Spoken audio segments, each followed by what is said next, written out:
Every single day, I'm gonna make something great. That's my way. Every single day, I'm gonna make. Hey guys, Tony the Soy Sauce Assassin. Welcome to our Saturday show. Okay, so today I had a thought. Like I was wandering around and kind of try to decide what I'm gonna do with cigar tonight. Like what I'm gonna smoke, because usually I don't have like what I'm gonna smoke planned ahead. So I walk around just to see what's on the floor. So, because I usually have a stack of cigars on the floor, and I basically just check out to see what I have on the floor. And guess what I found? Espinosa Crema. And I was like, oh, that's nice. Didn't we do like an Espinosa Crema number 4? And I was like, hey, I'll take a look at this one. Maybe it's a different size. And long and behold, this says, boom. I don't know if you guys, Rabito. Is it? And I look at the name Rabito. I was like, no. This cannot be. This is probably a Lancero. And then I look at the size. I was like, that is a Lancero. And I can't believe I grabbed a box of Lanceros. I bought a box of Lancero cigars, and this was purchased during the time I was in Arizona. Okay, I was in Arizona and I bought a box of Lancero and nobody told me that was a Lancero. What? Come on. What is going on here? That's unbelievably disappointing. But since I bought it, I might as well smoke it. It's still in CO box. So this box was not expensive, $84. Nobody can see it, but yeah. So yeah, I can't believe I bought a box of Lanceros. That's very disappointing. That's very disappointing. So yeah, I'm gonna smoke this today and see how it is compared to the number 4, which is like a Robusto or something like that. So how's everybody doing? While you're smoking, leave in the comment, and we'll talk about a few things today. Today is my cheat day, so I get to drink soda. It's surprisingly that during my cheat day, I was like, I woke up in the morning, I was like, I need to go eat something really nice today. I'm gonna go have something so full of carbs, it's ridiculous. And I believe it's because it's 6 inches, so I would say that's a Lancero. Because it's gotta be this long. That's pretty long, right? So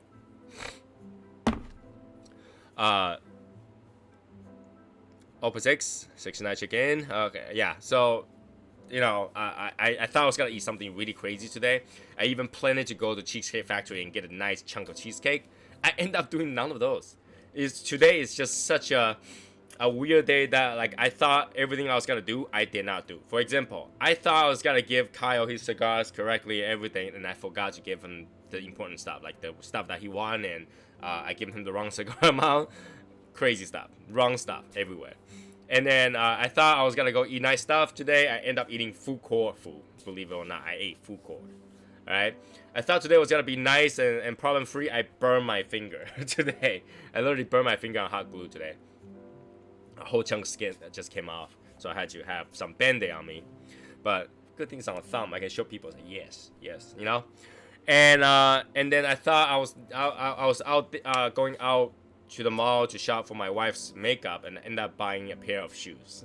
Okay, I found the Jordan 34 New Year edition where the side's full of like Chinese coin design, and I saw it and they happened to have my size and I bought it. So I came home with all those things unexpected, not what I was expecting today. So I guess that's a good thing. I'm not smoking anything. It's way too cold here tonight. I smoked the CAO America earlier, and I drink screwball in my shadow smokers glass. Good. All right, so let me open this so I can start smoking. And I talk about a few things too. In got you New York, and got you, things. But let me open this box, and you get to see my disappointed face. Everything I was expecting to do is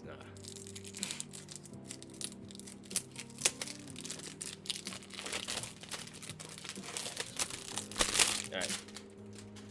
But yeah, that's usually my problem, is that I have cigars that I don't even know I have. And then come to know that it's something that I probably wouldn't smoke, and then end up just sit there. Alright, come on, open the box. Open sesame. Sesame open. I don't like to be too rough with package, because I pay attention to packaging, so I try to be nice about it when it comes to opening up a package.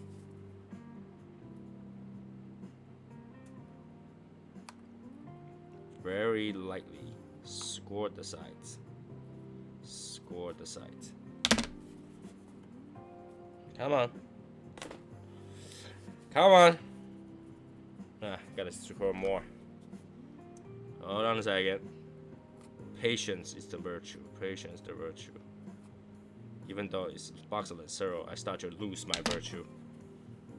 Oh, here you go. Open that. Alright.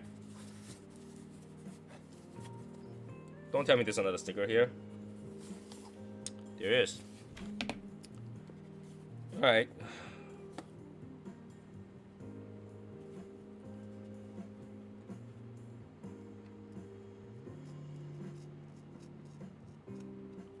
This one looks like it's open. Here we go.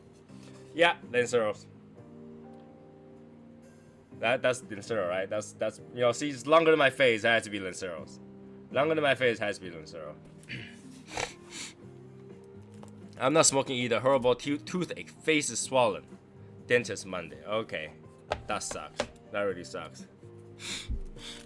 Yeah, your dentist will usually tell you to eat some antibiotic to lower the infection before you can pull a teeth or something like that. Because usually they don't want to pull your teeth out or do something when it's like infected and all swollen. Actually, I can't tell. This might not even be. I think it's long enough to be Lancero. I don't think this is a Corona Gordo, because Corona Gordo is still this long and just fatter. But this is. I don't know. This is too long to be considered as Corona Gorda, right? Corona Gorda. Let me yeah, Corona.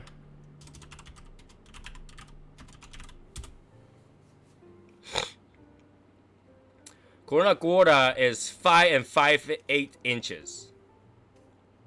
Alright, Corona Gorda is 5 5/8, and this is 6. This is 6, and by 46 ring gauge. Let me see what a Lancero should be. Lancero should be 7 to 7.5. So it's like in between two sizes.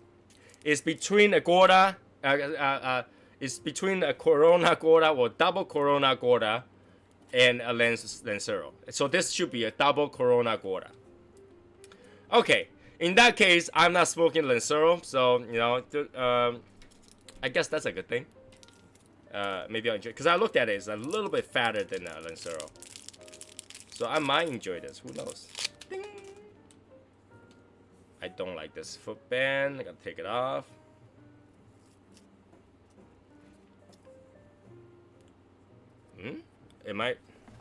Is that a mistake?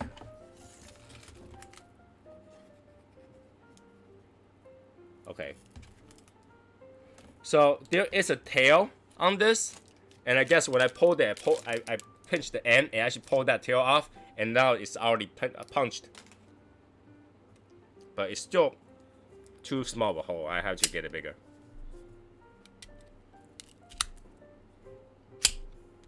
The draw is slightly tight.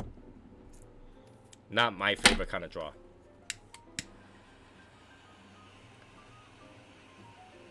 My cigar is like 11 by 50. What are you smoking that's 11 by 50? Something like the LFDs.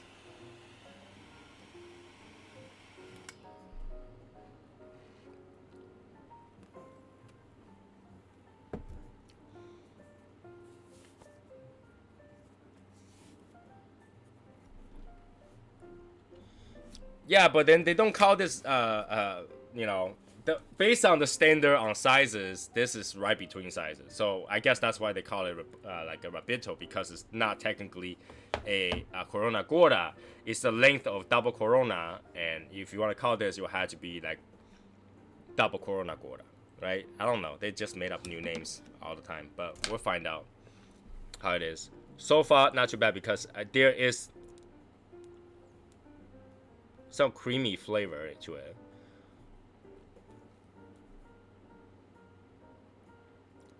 Creamy vanilla, this little vanilla.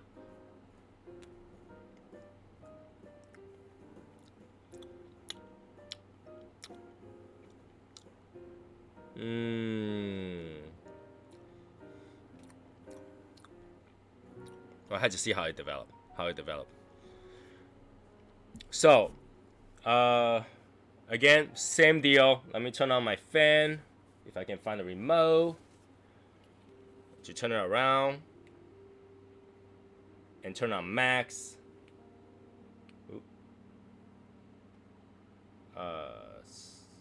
Get it to this.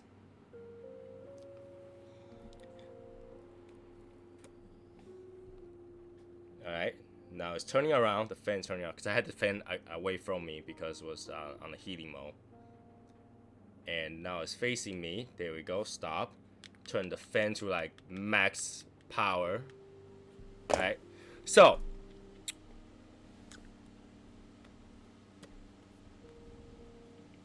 let's correct that. It's not Lancero. It's a double Corona Gorda.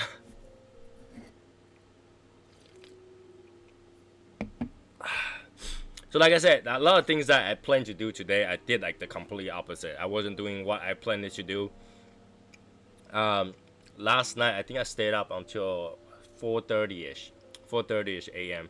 because I was reading some interesting medical journal, new medical journal, researchers. They tried to research the relationship between smokers that drinks coffee and smokers that doesn't drink coffee and stuff like that. And with that research, there's a research within that is to see if there's any relationship between people who drink coffee and people who get cancer. So the finding is that smoking a cigar with coffee is actually good for you. You must be like, what the hell? What are you talking about? Smoking with coffee actually is good for you. All right, it actually, one coffee a day or two coffee a day will actually prevent you from getting cancer, and specifically lung cancer, according to that research. Now, they find that if you have too much of that, too much coffee, like 5 or 6 cups of coffee, it will increase the risk of cancer. But if you're drinking 1 or 2 coffee a day, which is perfect, like, every time you have a coffee, you have a cigar, the coffee actually reduces the risk of cancer.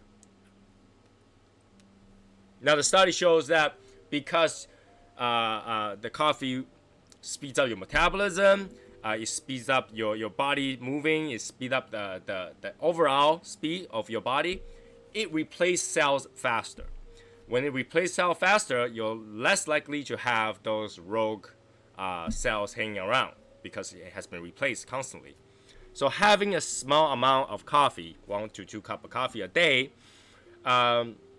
will reduce your risk of cancer. However, if you have more than that, you raise the relationship, the risk of cancer, specifically lung cancer.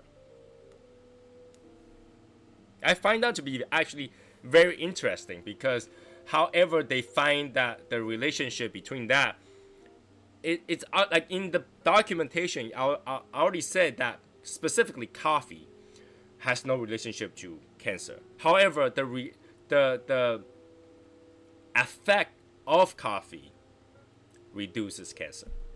All right. But if you drink too much of that, obviously you are generating carcinogens, so you are actually getting cancer materials. but small amount of it actually speed up your body, allow you to heal faster and all that stuff. And this is the same reason why, you know, body trainer and stuff like that use that as a pre-workout. It speeds up your body, makes it work faster. Very interesting. So I took the time to read through that. I took the time to read the result. It was not done in the U.S. I think it's done in like Austria or Australia, one of the country that has like good sample size of people drinking coffee. Even though America is one of the biggest country that drinks coffee, even though we drink the wrong coffee. What does that mean?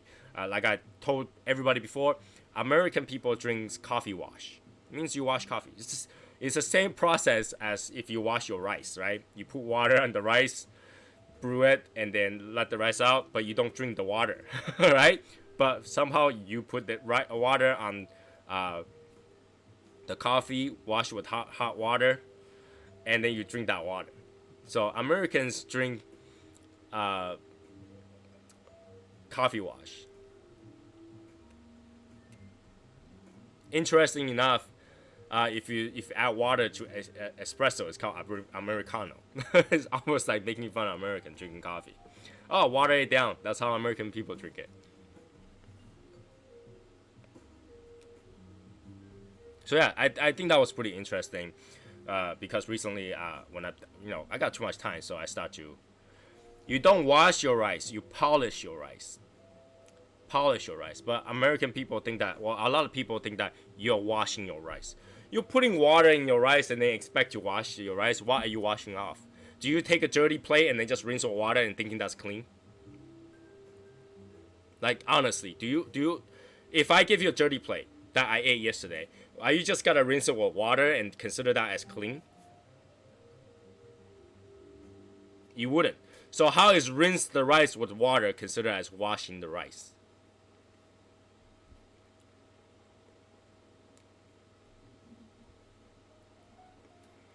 How do you make a non-washed coffee? You make espresso. Espresso is pressurized hot water pushing the juice, the oil out of that coffee. That's why there is there is a layer of crema on top of coffee, on espressos. That layer of crema actually holds cream. That's how you're able to draw latte art.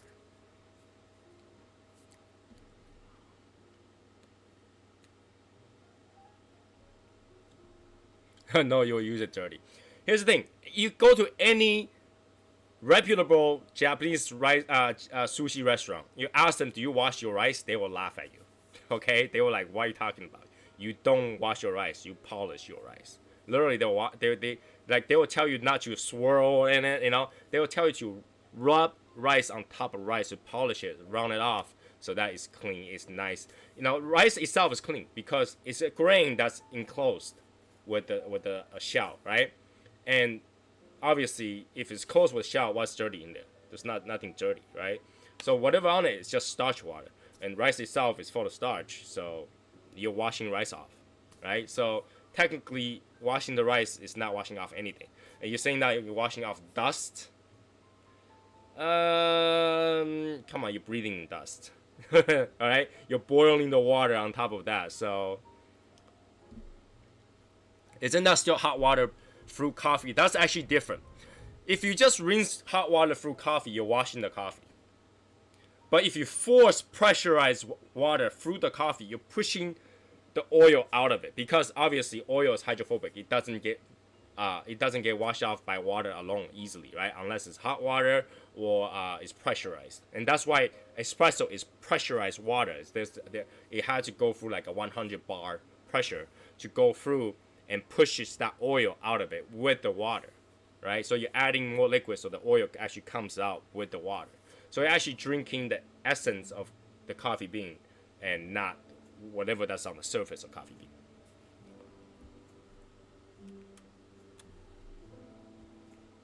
Yeah, go ask your sushi place. Is like, do you wash your rice or do you polish your rice? And if they say they're polished, they actually know what they're talking about, because you don't wash your rice. In fact, when you in Japan, there's places that you can buy rice that's not peeled, all right, and then you can dump in this machine and they come out all shelled for you, and that's clean. So You know, I'll go to the rural area in like Fukuoka or Nagasaki, those places, and they have those farm where you have those entire bag of rice. You just put it through, and they will polish it for you. Like just a button for polish. You take it down, the grandma doesn't even wash it. Add water, just do it. Yes, the pressure that makes a difference. So when you actually buy an espresso machine, you want to see how much pressure that actually give you. The more the pressure, the prettier that crema is gonna come out. It actually makes a huge difference.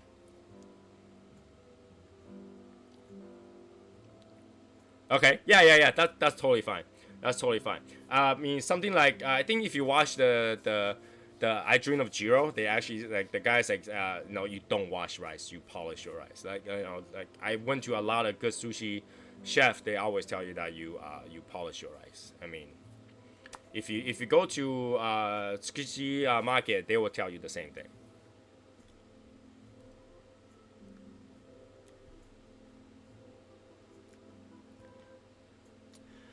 You know, in memory of what this the number 4 was like, I think this particular one has more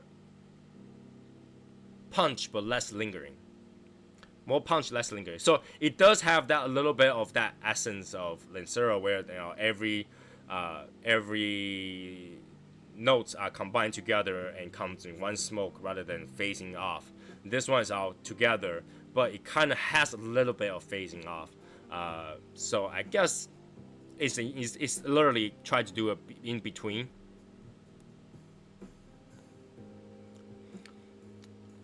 I mean, there is a little bit of vanilla, just a little bit of star anise. There's a little bit of cream and pepper, and then like I'm talking about black pepper.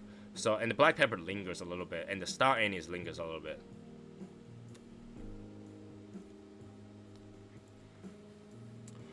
In terms of creaminess, I'm not really getting that creaminess, if there's any creaminess at all. But I think that pepper lingers a little bit. So far so good. It's not a bad cigar. As I smoke it, I don't feel like this is a Lancero. It doesn't have that too much of that Lancero characteristic that bothers me a lot. Usually, so this thing I will smoke it down, no problem. So, all the coffee you can drink, all the flavor swag is crazy too. Yeah, coffee shops are nice. Japan has some serious coffee shops. In Asian locations, China, Taiwan, Japan, even Korea, most people drink black coffee. You know, I when I was younger, I grew up drinking black coffee. I don't have like cream and sugar, that kind of stuff in the coffee. So like I'm kind of used to drinking like just nice aroma from coffee. I get really picky with coffee. And even when it comes to latte, the latte milk has to be like a full fatty milk, like a really creamy milk. When I come to America, I started drinking those Starbucks and stuff like that. Yeah, it has that flavor, yes, but there's crap load of sugar in there, and that I didn't like. And the Starbucks likes to use 2% milk. I hate that. I hate that when they use 2% milk. It kind of watered down and stuff like that. So, you know, when it comes to coffee, I enjoy the crap out of the coffee when I go to Asia. I will sit down in the coffee shop. Like in one day, you'll probably see me sitting down in like 4 coffee shops just to enjoy a coffee and take a 20-minute off from doing stuff, read the documents, stuff like. Over here, you'll rarely see me sit down in a Starbucks try to read document, because it's just such a sugary drink. Unless I'm outside and there's nothing to drink, I need a coffee, then I'll go get it. But I'd much rather make it at home. It makes a big difference.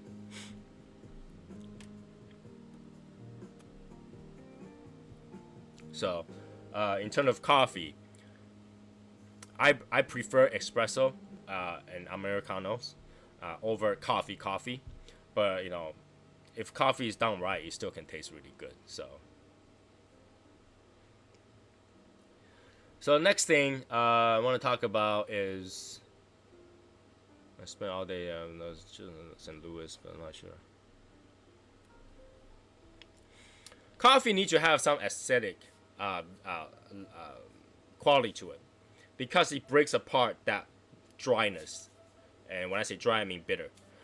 So coffee has a little bit dryness to it. With the acidic part of it, actually help break apart that flavor, so you can taste the aroma in the coffee. So you cannot, when the coffee doesn't really have any acidic coffee in there, the quality is actually really bad coffee. And what they do is they will take that into a dark roast. Right? Bad coffee beans end up into dark roast. That's 100% of the time, because you roast the shit out of it. You don't taste anything but the smoke. Dark roast coffee are very smoky because they cook the shit out of it. Starbucks tastes different from Japan to here. Like when I go to Starbucks Japan, I enjoy it. When I drink the Starbucks here, it's crap. I don't know. I could be prejudiced, but I enjoy Starbucks in Japan. I enjoy Starbucks in China. I kind of enjoy the one in Taiwan, but they're not that good. I think the small shop is much cheaper, much better. Plus, my friend owns a coffee shop, so I just go to his shop and drink free coffee. So, I usually just go to that. When I'm in Taiwan, I would just go to my friend's shop, and then have him make me They call it New York style coffee, but it's still just coffee. I always tell him, dude. I know you want to call this New York style coffee, but none of the New Yorkers gotta drink this black, man.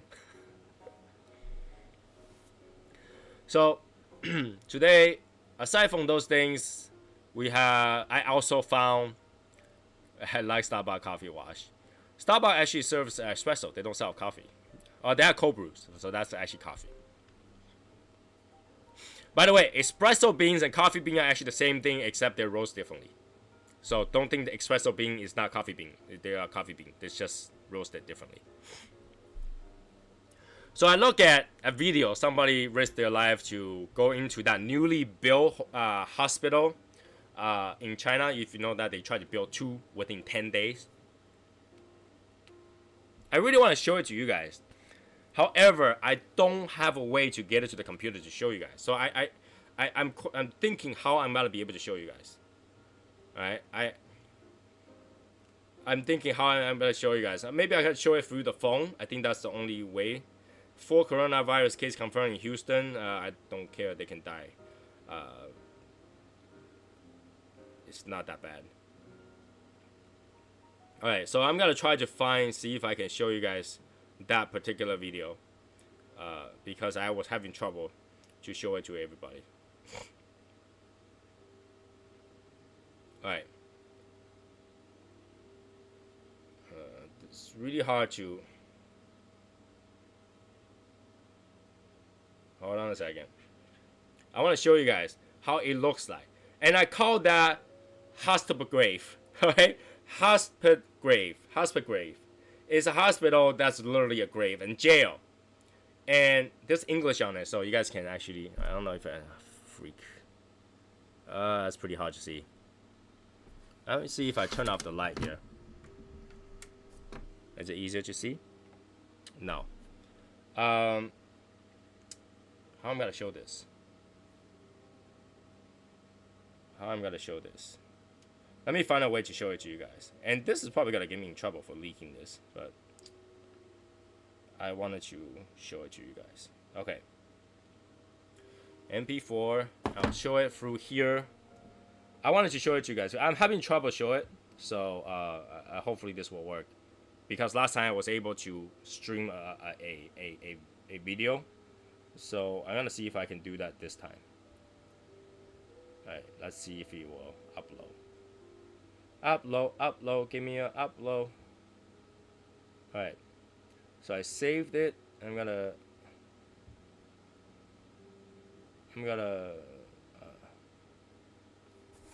upload this. This particular place basically looks like a wall with a little hole on it. And on the other side of that room has a door. Okay? So once you enter that room, you're not getting out of that room. If you died, they pull you out from the other door that's on the back of that room and basically go straight to the incinerator. All right? Basically go straight to incinerator. Let's see. Manage my... Okay. And...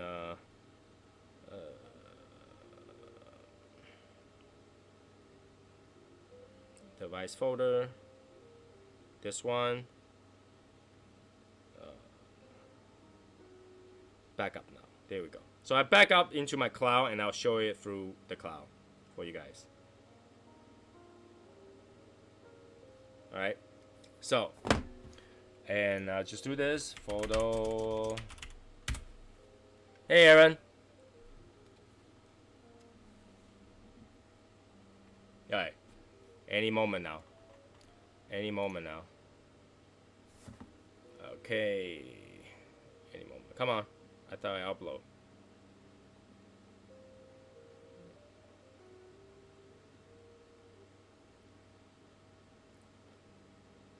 Management library. Device folder. Come on. Move folder to camera. That way we'll do it. Okay. Alright, here we go. Ready? I'm gonna do this.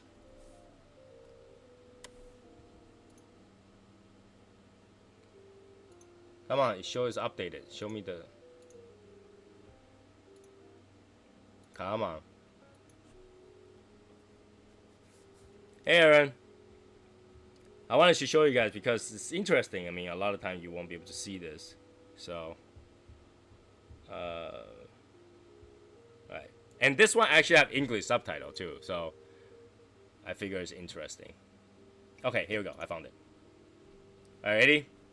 I'm gonna pause this so you guys can probably hear that, and I will do a window capture and select option right here. Okay. And view. Okay.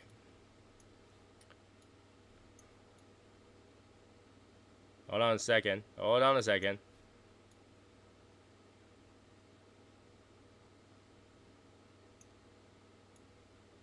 Alright.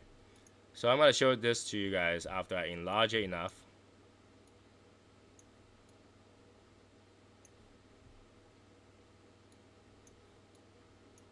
Alright. Here it goes.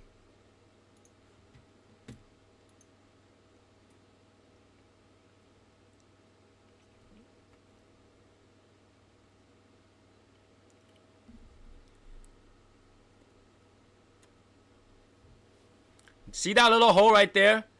That is for lunch, like people deliver food. So one end opens and then closes, and then they can open to take the food on the other side. Okay? And this whole thing looks like a freaking, you know, graveyard. Literally graveyard. Right? This thing, like, there's nothing in here other than separation chambers that you put food in there. And then when they die, they pour it out on the other side. The windows are blocked. I don't even know why they put the window there for. The windows are blocked. It's super dark. Which is, you can kind of expect that because it's such a, it's such a small place. It's built so quickly, right? So yeah, the situation is not gonna be as good. But this is inhumane. Can you imagine? Like, you're sick. Okay, it's not your fault that you're sick, right? And then you get to move to a facility that you think that they gotta do a good job treating you, but no, they lock you in a jail. They give you minimum food for nutrition. Hopefully that you will, deal with everything yourself in the room. Everybody walking around like if they're working in a nuclear war zone, and the other side of the door, just basically bring you to the incinerator. How the heck can they build something this big, germ-free, that quick? There's no. They build something this quick because they have like 2,000-3,000 people working on it. Everything on that is modular. You can tell everything's the same. Everything on that is modular, and everything is very minimal. It's very minimal, and there's nowhere about being germ-free. If it's germ-free, they don't have to wear those full hazmat suit, right? They wouldn't have to wear those hazmat suits. The point is that it's not germ-free. They literally just put it there to die. Now this second part of it, where they are commissioning or taking gyms and auditorium in schools and literally just fill them with beds, and then for people who's sick to be there, right? Which I don't understand, because if you gotta do that, there's no different than gathering them in the same town, because they're all lying there. There's no wall, there's no separation. It's just bed, right? It's just beds. Let me find you guys a picture.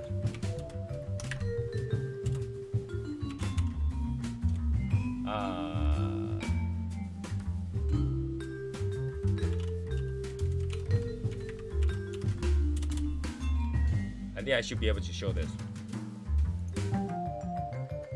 Right? This is how it looks like. They literally just cater factories and take schools, take auditoriums, and literally just put beds in there. And there's no separation. It looks like a concentration camp, for lack of better words, okay, to describe it.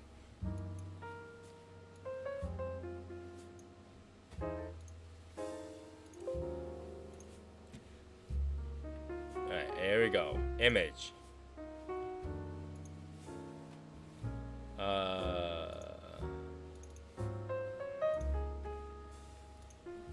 This is how it looks like.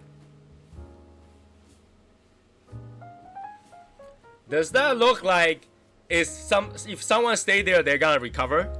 Does that look like somebody, if it was you think that you're gonna recover? No, I actually think it's gonna be worse. That entire area is gonna be infested with the coronavirus. Everybody's breathing out the same thing. It's breathing out the same thing, and then they're breathing in the same thing. How are they gonna recover? It's beyond my understanding. All right, this is beyond my understanding how anybody can recover to stay in a not separated environment. Right? They're breathing in germ and breathing out germs, and they expect them to recover.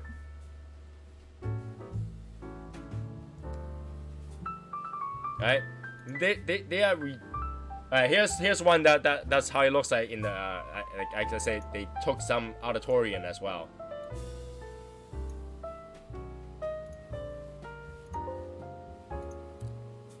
You think that is like recovery? This is like worse than like the separation zones for like illegal immigrants. It feels like they just gotta put everybody all together. It's like, hey, and then if anybody had like a serious symptom, they go to, you know, they're like, oh, you're done. That's it. You know, everybody is gonna get sick and sicker in there. I don't see how that is gonna do any good for people that is sick, because now you're putting people who are higher risk of dying with the people that's less chance of dying, and they're all coughing all day. Obviously, I don't know how anybody can do that. The government right now is not being able to handle everything because so many things are happening. Okay, there's leaking information that, you know, there are people that's sneaking money, right? They're pocketing money, donated money.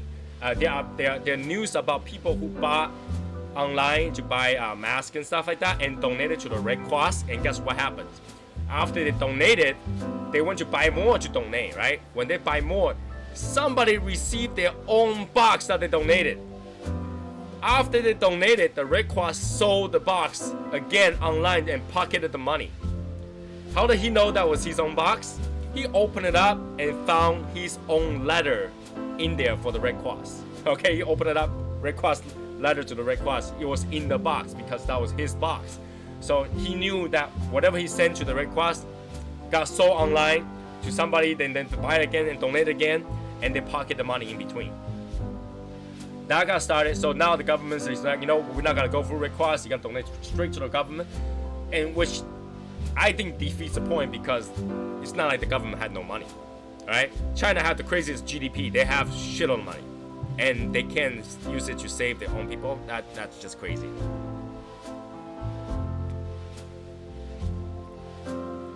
Yeah, I think that I will be able to serve for that.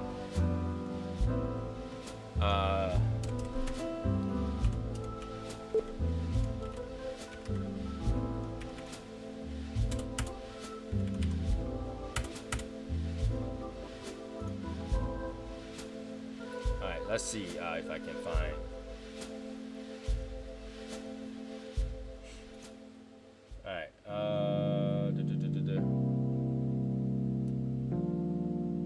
And now so many people are posting proofs, and then the government are going there and say fake news. They actually just post everything fake news, okay? But the people who send it actually proved it, that they opened up their own box and recorded a video on it.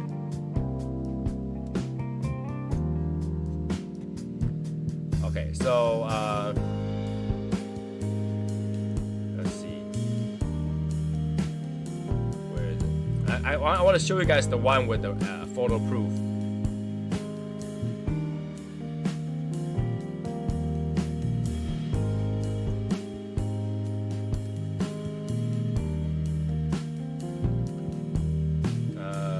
No, I can't find it. But yeah, I saw where the person sent a picture of the one that was donated to them, and there was a sticker on there. There was a specific sticker on the box when it was donated to them from Africa or something like that. And then he went online and bought a box of masks, and that had exact same sticker on it, and that shouldn't happen. And he took both pictures. It's crazy.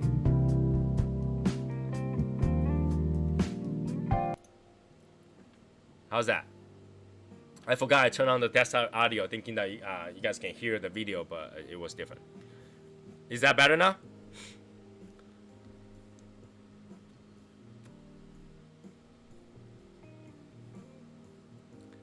Is that better now? Now that I turned it off? Because I had it on the desktop audio and I forgot to turn that off. So you're hearing my desktop as well.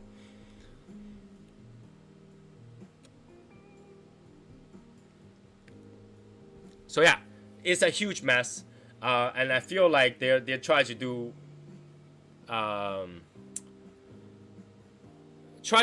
some cover up, try to fix it. You know, they were talking about how, you know, how China has censorship on internet posts and stuff like that. So they have so many people that goes online and delete all the posts that's related. Okay, the posts people, there's so many people posting those news, they could not delete it fast enough. They delete 10, 100 fold goes back on. So they're having problem to contain this news, and then they realize that the people are not happy. But then that's the thing, when there's that large amount of people not happy, what you gotta do? Threaten all of them and put them all in jail? You don't have enough jail. You do not have enough jail cell. Why you gotta do another 10-day jail cell bill? That wouldn't make sense, right? That wouldn't make sense. In fact, if you do that, you gotta have so many problems with the UN. So, you know, basically right now you can see a lot of politicians just hiding. They're just hiding. They're not making any comments and anything. The last time Chairman Xi came out is pretty much saying that we're gonna run the city like World War II. You know, this military walking the street, make sure that no one's walking on the street. That's what happened right now, which is pretty sad. I actually think that, you know, it's sad that they couldn't contain what is going on. All they had to do, I think, really is to apologize for failure, right? Apologize for failure and come up with a better plan. I'm pretty sure there's got to be more than one Tony in the world that think that was a bad idea, use a better idea, you know? Because I think that's a bad idea. I think what the government should do is to do quarantine assistance. Now, what does that mean? Anybody who's sick will stay in their own house, but provided with some medical facility items that will help them being able to recover from home, and that, you know, we'll consider that as rentals and whatever. And then if they recover, you know, they'll be part of the case study, and then have doctor and nurse go visit them instead of putting them all in one space, right? Having personnel and military bring them food so they don't come out, but don't lock them in so they don't feel like, you know, it's almost like a double thing. You know, instead of saying that we're gonna lock you in the house, you will just say we're gonna come check on you every day. Well, if you gotta be checked on every day, you wouldn't go out of the house because you know you gotta be checked on. So it's kind of like a monitoring without actually lock them into the house, right?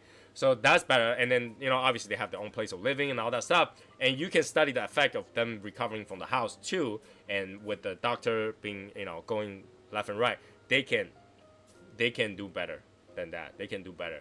And then you can have a lot of doctor who is not physically in certain locations you're responsible for this section, you're responsible for that section, you're responsible for that section. Everybody's responsible for like 100 clients a day, and so that they can rotate to visit all the sick people. Usually one person is sick, their entire family is sick, right? So that you can, when you go visit, you're looking at entire family. You're not looking at the thing. You can look. It can based on their health condition, and you can contain that.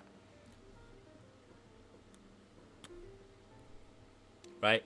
That would be much better. Why are you building the hospital? That doesn't make sense. People are most comfortable at home, right? People are most comfortable at home. So, but then they don't want to feel like they got locked in, right? If they don't want to feel like they're locked in, just say that we'll monitor you, we'll nanny you, instead of we gotta lock you in because you are a problem. It's not their fault that they got sick.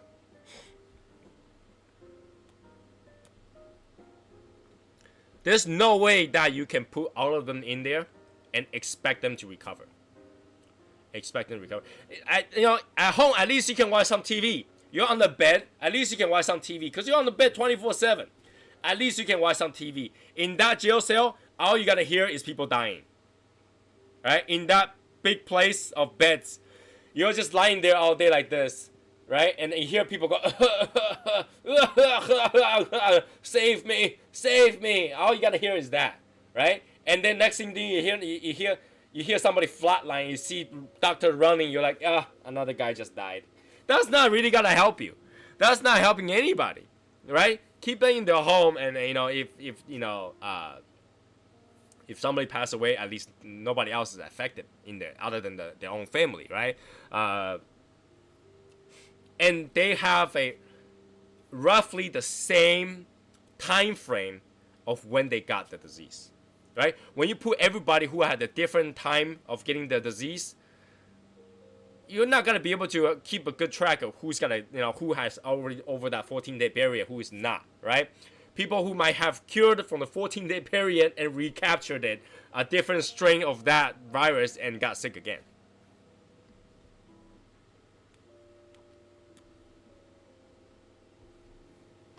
The TV is still, broadcasting other stuff. Watch Hulu, watch whatever. At least they can feel more free, like a false sense of security at home, right? Everybody, you'll feel like that's a benefit. The government provided benefit that we will send nurse and doctor to you, and make sure you're safe. Versus we're gonna quarantine you so you cannot go anywhere, right?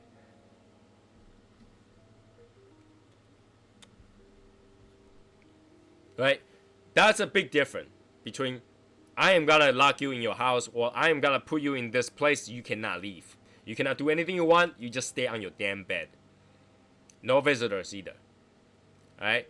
Versus, you can stay home, please stay in your house, we'll bring you everything you need, including medical supplies. The doctor will come visit you every day or every other day to make sure you're okay.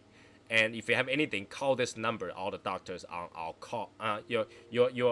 There's a specific doctor that's on call for you, or nurses that's responsible for you or for this family.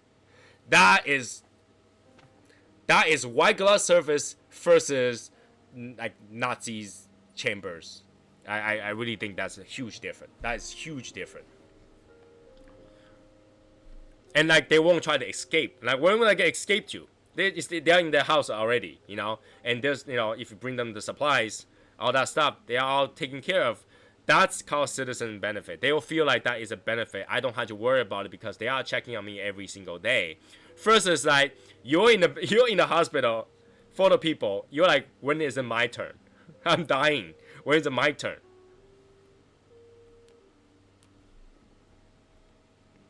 Right? So that's what I would have to do. And then not only that, it will be able to calm people down a little bit. People will feel like the government actually care about them and giving them a benefit to cure them. And then that'll make the country sound much better than those, and then having the picture leak out. You're like, what the hell are they thinking? What the hell are they thinking? Put all the sick people in one places, you just gotta get sicker, right? You just gotta get sicker.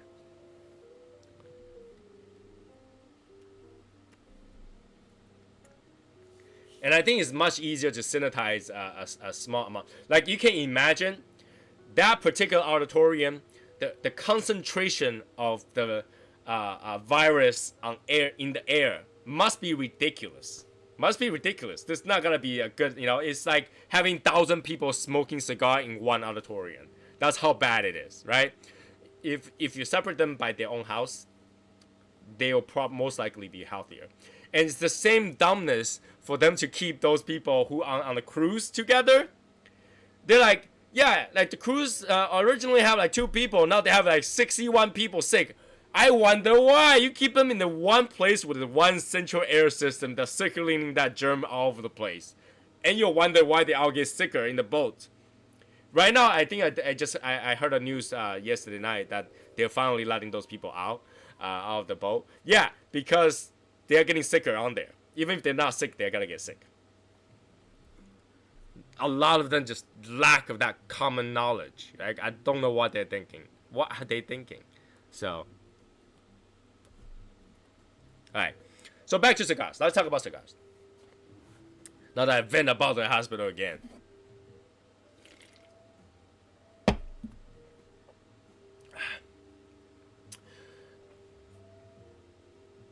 Goggle salt water. It's actually a respiratory disease. So, goggle salt water isn't going to help you, except make your throat less painful. It's a respiratory. I mean, the virus goes through your lung, and it actually makes the lung swell. And when it swells, it has less ability to contract and release. Contract, release. Basically, you start to suffocating. Right? You start to suffocate because your heart doesn't want to spread that much germ around your body, so you slows down. The heartbeat slows down. And lack of oxygen because now you're circulating the blood a lot less, and you suffocate to death. That's how you die from corona disease. You're not dying because you're coughing in blood or anything. It's because your lung is keeping water. It's not being able to circulate around those oxygen in your body, so you suffocate. Lack of oxygen, your body organ shuts down and you die. That's how you die.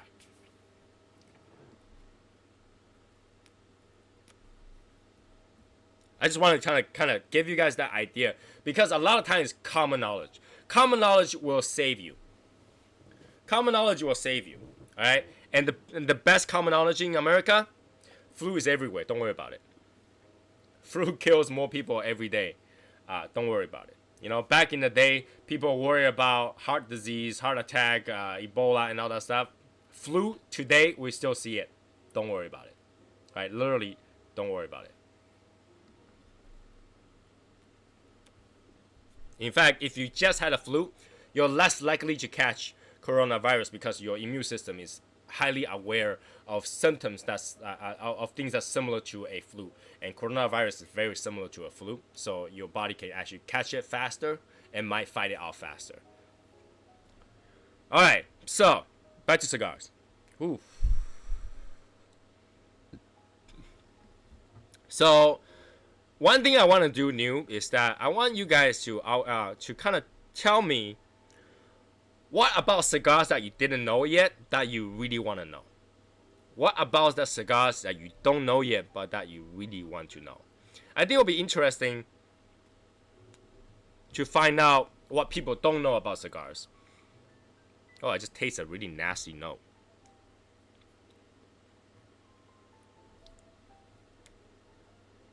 Now it's gone. That puff has some really nasty note. To find out what you really want to know about cigars, or smoking cigars, or something that's just weird about cigars, and we can find out together. I think that would be a pretty cool project to do. But then first I have to find out what you guys want to know about cigars. Alright? What you like about cigars. Or maybe like we pick a really bad cigar and say, how do we smoke it so that this is perfect? Or something like that. Right? Something like that. Because I heard about a concept about another person was doing a project about his life. That's pretty cool. Because as he grew up, he wondered about all kind of weird stuff. Like, why isn't there lobster for breakfast or something like that? And then he will try to tackle it. As he get older, he will tackle all his wonder. Like, why he's wondering, it's like, why isn't this ever? You know, why is nobody, you know, why is no breakfast restaurant serve lobster in the morning or something like that? And then he will go around and try to find out why and try it to see what happens. And obviously that one he found out by himself to eat lobster every day morning is actually not sustainable because of cost.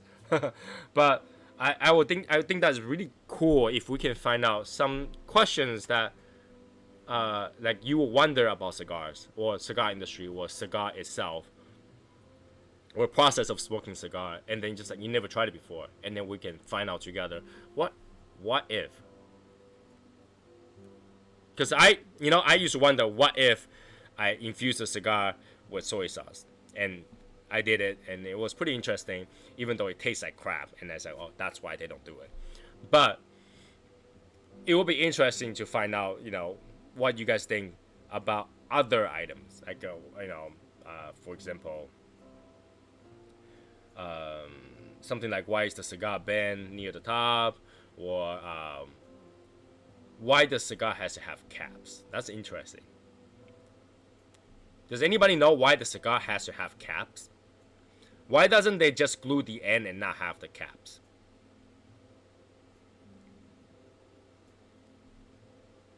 Right? They could have just done it so that it doesn't have a cap. It has a hole on there. One of those like small cigars, they are not cut. They already pre-cut. Why don't they sell cigar pre-cut? Why do they sell it with a cap? Anybody know?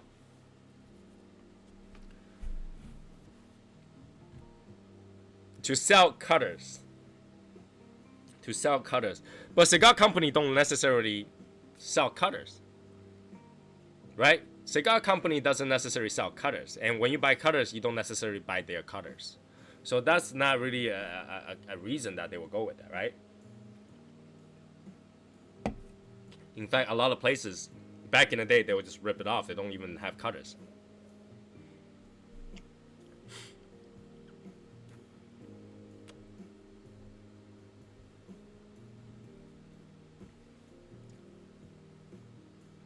To hold the construction. Now, I wonder that too, but couldn't you just glue the end? Couldn't you just glue the end? Because we have a lot of the small size cigars where the end is just nothing. The end is just nothing, right? For example, this one, the end is already cut. Why don't they sell it to you pre-cut? Why do they have to go through that little trouble to add additional? Now, adding the cap is not gonna hold humidity, because outside is still leaf. Inside and the outside is still leaf. So the rate of losing the humidity should be the same, because your cap also loses humidity. In fact, it's more of a problem when you have a cap to hold the entire thing, and the cap lost the humidity. When you cut the cap, it cracks, and when it cracks, you're not gonna have a good time smoking that cigar. Presentation. Now, you think a cigar with a punch at the end will ruin its presentation?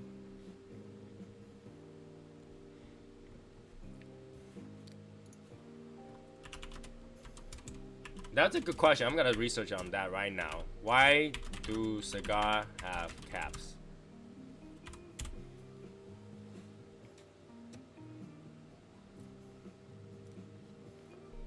So its purpose is to give cigar finished look and keep the wrapper from unraveling. But I really think that you can do that or pre-cut for everybody, right? You can pre-cut them, and I don't really think that it always give a finished look. I think that cut cigars are just fine, right? Because if they gotta glue it, they can glue the same at the end too. Like, couldn't they just glue the end? They could, right? Technically. And why is it a cap, not a ribbon? Because couldn't they just do a ribbon? Then you don't have to cut it.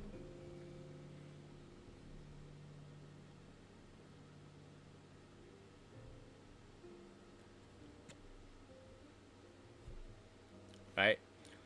Couldn't they just do a ribbon instead of cap? Then you'll never have the problem with double cap, triple cap to hold more.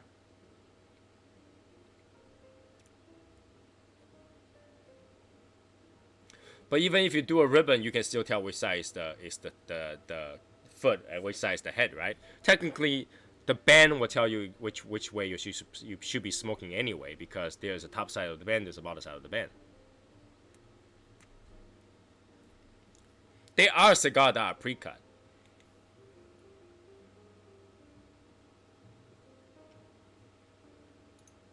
Right? There are cigars that are pre-cut. I mean, that, I obviously holding the construction and make the look better is the obvious choice. But I really like, you know, who came out with that first choice to do that? Because I'm pretty sure originally Cigar isn't like that.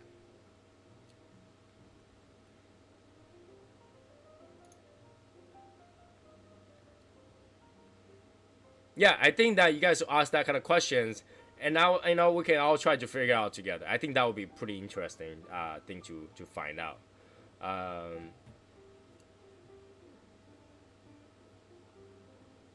So let me see. This is what it says. Okay, this is what it said. Having a cap is not issue as it's not just for look only. It's a way to get an aroma capture inside. When you get both ends open, you could really appreciate the aroma of the box or the cabinet declines. The researcher at Tobacco Institute took time to explain this to me, and his assertion was that the reduction in aroma with within a dress box or cabinet is about 40%, and it happens quite quickly.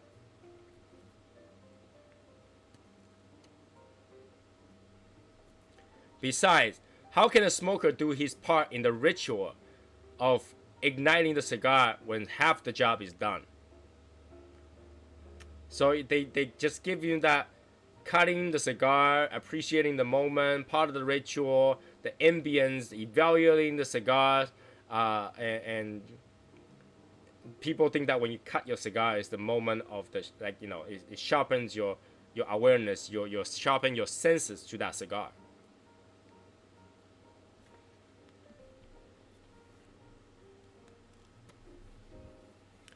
I think Bob the cigar guy and a few other people did that. I can honestly tell you there's no difference, okay? There's no difference.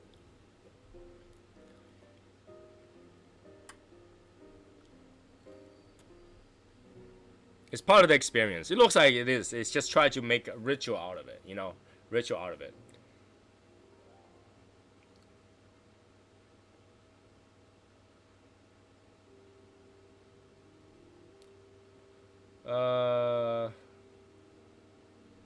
Other than that, I don't think there's any other ones.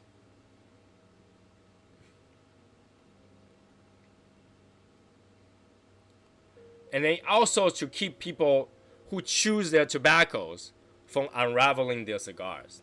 Okay, because if you only have a band and you chew your tobacco, the whole thing's gonna come to your thing. There are people who choose the end, the cap of the tobacco, and the cap actually keeps majority of tobacco away from your mouth.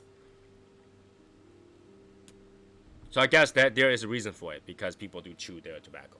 I don't understand people who chew their tobacco, so, you know, I don't, and I'm not the type. You know what? When I was young, I chewed straws. When you drink a drink, you chew the straws, and I tend to do that. And I forgot when, but eventually I got rid of that habit because people said my straw looks ugly when I was drinking drinks. So I no longer chew my straws, and then from that point on, you know, I wouldn't chew my tobacco. When I smoke cigarette, I wouldn't chew it either. I just, you know, I got rid of that habit. So I don't know some people who have that, you know, habit of chewing something that's in their mouth. But apparently, yeah, it's part of the experience. It kind of keeps the aroma in the cigar, because now with the one side sealed up, the air isn't gonna go through as much. I guess that makes sense.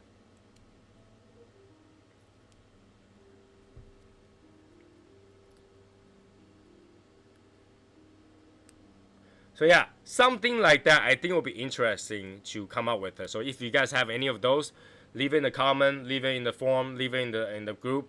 We'll find out together. I think it will be very interesting to talk about that kind of stuff, because cigar, honestly, is a very easy hobby, right? Very easy hobby. Now, what is that? What does that mean? Very easy hobby. Okay, cigar is simple because there's no right or wrong answers for a lot of things, right? However you want to smoke your cigar, so long as you know how to light your cigar and get a hold on your cigar, you can smoke it. There's no right notes, wrong notes. There's no if you think the cigar is good, you must be right, and nobody else can say that cigar sucks. No such thing. Everybody have a different opinion. There's no right or wrong. You know, some people tell you that you had to make 1 puff per minute. Some people says I take 15 puffs a minute. It's not wrong. Everybody had their own way. So figuring some like origin of why things are happening the way they are, I think will be very interesting. I think it's something that we can look into because it's fun, and we can talk about that and kind of further explore the horizon of our hobby will be great. You know, just like there are a lot of things that we do in our jobs that we don't understand why. We just know how to do it, and for people who are doing these, they do it, we do it, but we don't know why, and it would be nice to find out why. How did it happen to use Spanish cedar for aging, and who thought of that? Who did that experiment with Spanish cedar? That's a good one.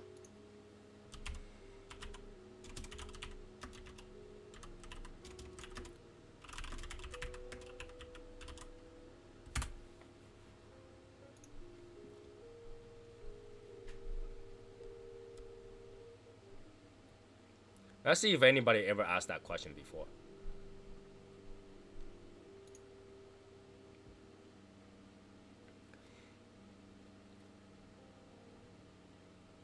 Now, I personally think, this is my personal opinion, is that cedar wood has this, cedar wood have this ability to keep bugs away from certain things. All right, if you have cedar wood fences, they tend to last longer because they're more resistant to water. They're resistant to bugs. They're resistant to mold. Okay, and I think that's the reason why they choose cedar wood to make cigars, and just happen to that cedar wood smells great. But I'm gonna read this and see if that is the answer.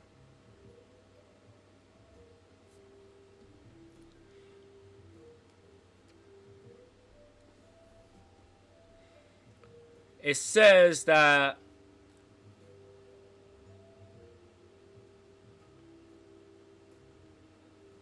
Spanish cedar has always been considered the perfect complement to tobacco's own boutique. It has been the first choice of material since cigars were first commercially packaged in the house-made boxes. Spanish cedar wood name itself is a bit misleading because the beloved wood is neither a cedar in the botanical sense, nor does it come from the Iberian Peninsula. So Spanish cedar wood is actually not Spanish or cedar.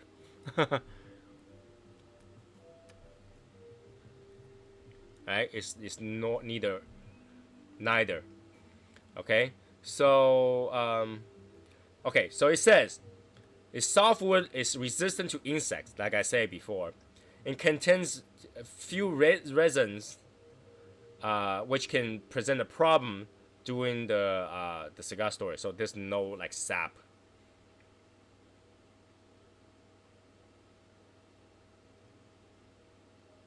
But its intensity of aroma, texture, color, depending on the country of origin and the type of soil, cedar wood affinity with cigar is not just due to the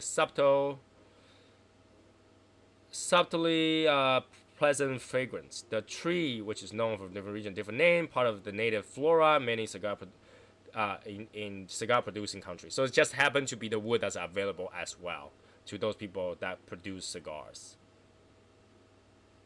Okay, and so the cedar wood that used to use is no longer in production. They were running out, so they were using different kind of hybrid Spanish cedar wood. So before they used solid cedro for cigar packaging, and then because that ran out, They now use plywood sheet covered with thin Spanish cedarwood veneer. But not solid cedro. Builder will also use mahogany, okoume, tuna, and guaria, which is sometimes treated with cedarwood oil to kind of pretend to be cedarwood.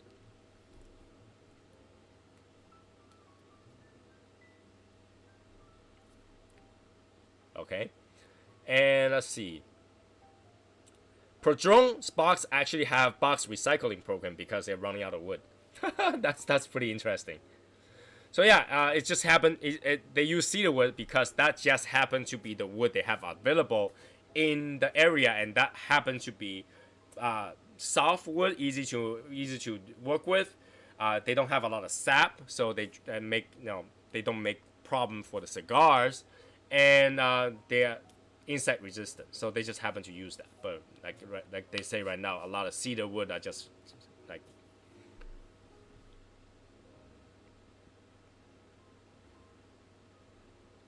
Spanish cedar wood is to cigars what peat moss is to scotches. Sweetened cap. Sweetened cap is a good one. Let's talk about sweetened cap.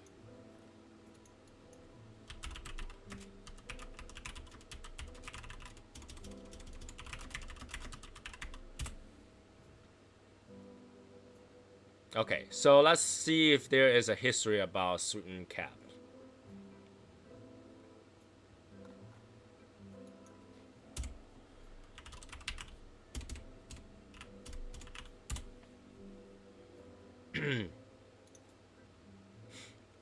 Well, first of all, let's find out.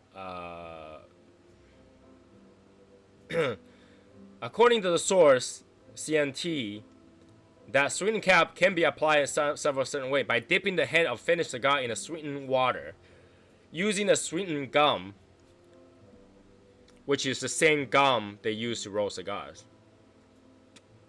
Dip the cigar's head in the sweetened water before applying the cap. Or some flavor cigar is basically they spread the leaf with sugar water. So it's actually sugar water.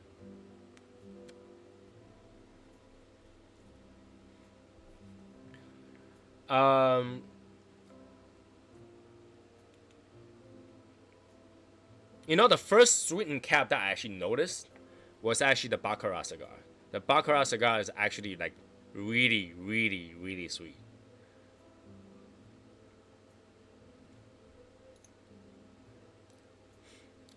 And I don't think there's any like history about why the sweetened cap are started.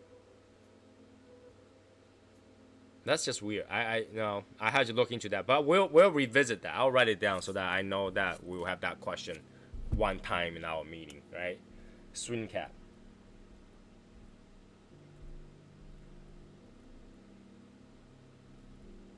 Okay, that's a good one. That's a good one. Jared, I just want to let you know there's got to be a lot of cigar that you never tried before, and that's happened to a lot of us, okay? And part of a benefit of being in a group is that we can exchange information on cigars, and sometimes we trade, sometimes we bump each other with it, and you can always find a member that has certain cigars to allow you to try them. And for example, if you want to try chopstick and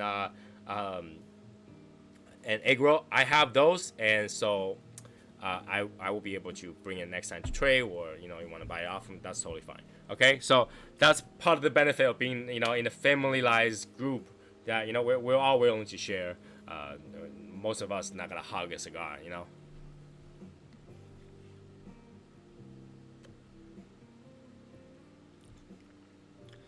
Now I'm like the last little bit of this cigar. And I wanted to say, in terms of enjoyment value, this is actually not bad. This is actually not bad. I feel like I'm just smoking, lack of better description, a little bit weakened version of the previous Crema that I smoked. So I think that was a Robusto or Toro, either one of them. But this one actually has more pepper than the one that I smoked last time. The other one actually had parts that were sweeter. But this one actually had more pepper than the other one.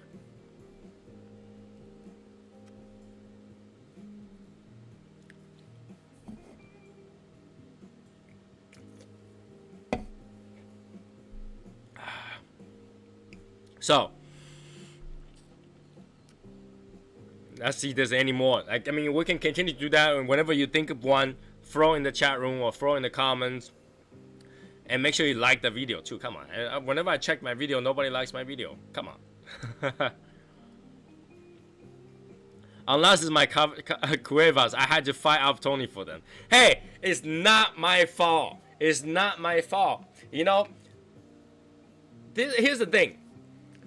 If I tell you it's a cigar that's really good and I like it, obviously I'll go buy it too, right? And I don't want to tell you to buy it and that I don't personally go buy it either. You know, I don't want to be that person like one of those makeup influencers. Like, just go buy this thing. This thing is absolutely amazing. I use it every day, even though he just received it for free, right? I'm not that kind of person, right? I'm not that kind of person. If a cigar is good and I tell you it's good, I will go buy it.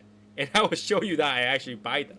You know, I'm not going to tell you something that to do something and I myself don't do it.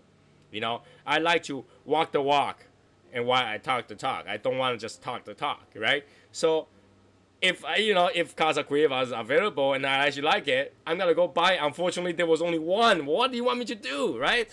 Right away, I did tell them to replenish it. And I even tell you guys when it was available, right? Come on. I make up for that. You know, I make up for that. It's not my fault. It's not my fault when the cigar ran out, right?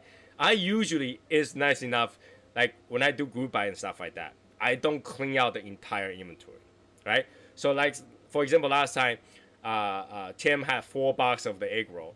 I told him that I'll take 3 boxes because I don't want people not be able to buy them. Okay, I was pretty nice about that.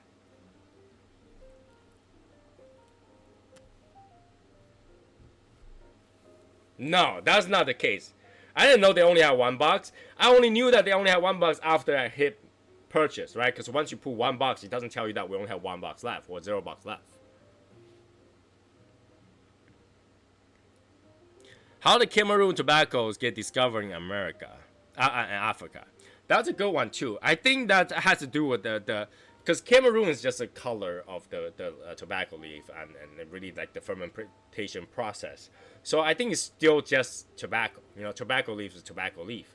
So I think that's the case. Not really, you know, if they try to grow tobacco, the local soil makes it slightly different, and they call it, you know, Cameroon because that color. Cameroon is really describing the color, not the type of leaf.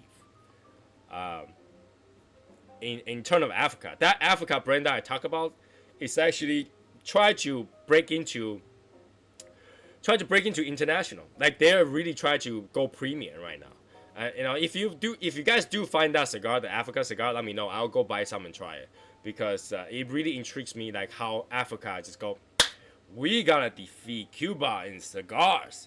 We don't care about the Dominican Republic and then the Nicaraguan cigars, because African cigars gotta be better. I mean, I'm very interested for Africa to be able to take that risk. You know, it's kind of different. I almost feel like this. Okay, I almost think this, that China has so much influence in Africa right now, and that China's doing really good with cigars. They're actually telling them that, hey, you guys can probably grow tobaccos, just do that, and China probably have a leg in that, I think.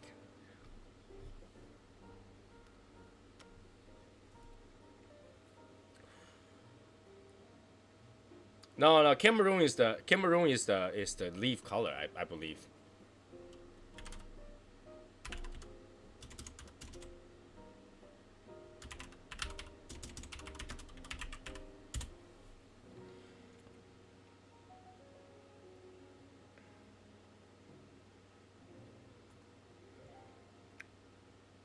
Okay, let's see. Okay. Cameroon refers to tobacco grown in the Central African nation of Cameroon. But as far as I know, that when you have separation of different leaves, Cameroon describes that specific shade of cigars. I could be wrong though. You might be right. because I always remember Cameroon as I forgot who told me that that was to describe a particular shade of cigars.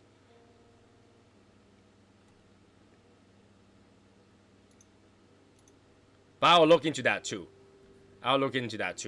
Why? I'll find out who told me that the Cameroon was describing a specific color, not necessarily had to grow in in Africa.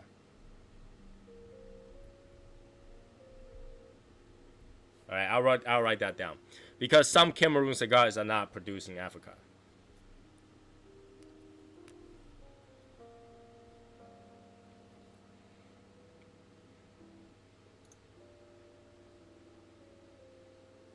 As far as I know.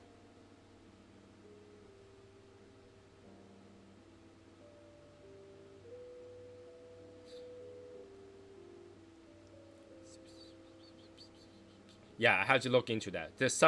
I know there are some cigars that are Cameroon that is not from Africa. So,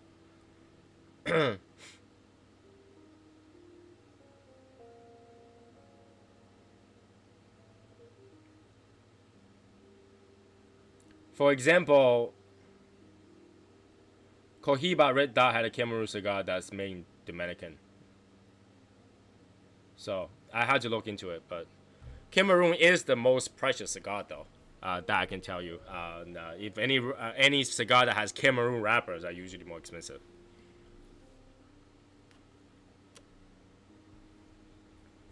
I write that down. See, so, there are a lot of times that you get some information on certain things. For example, you might go to one lounge and then the old man in the shop will just tell you one thing, all right, and you learn everything about that. You're like, I know. And the next time somebody asks you that question, like, oh, as far as I know, this is the case, and then somebody say, no, that's actually not the case. It's almost like plume versus mole, right? There are some people that's gonna tell you that mole is actually plume, and then that people say, no, that's just mole.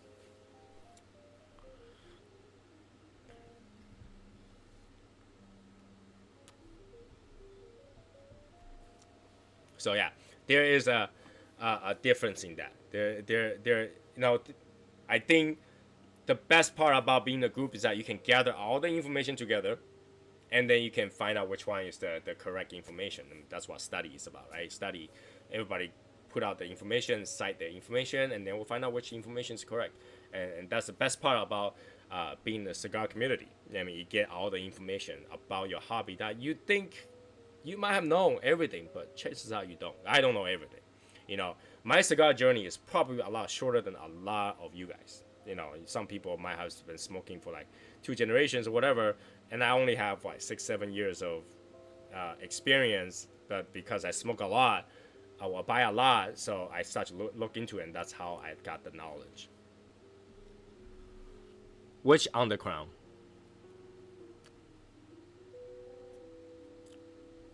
The Brazilian on the crown? Brazilian Mata Fina.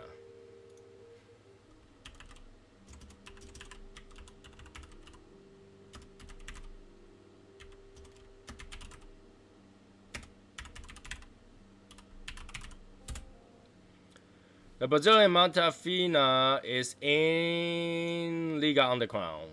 Robusto. Just regular Robusto.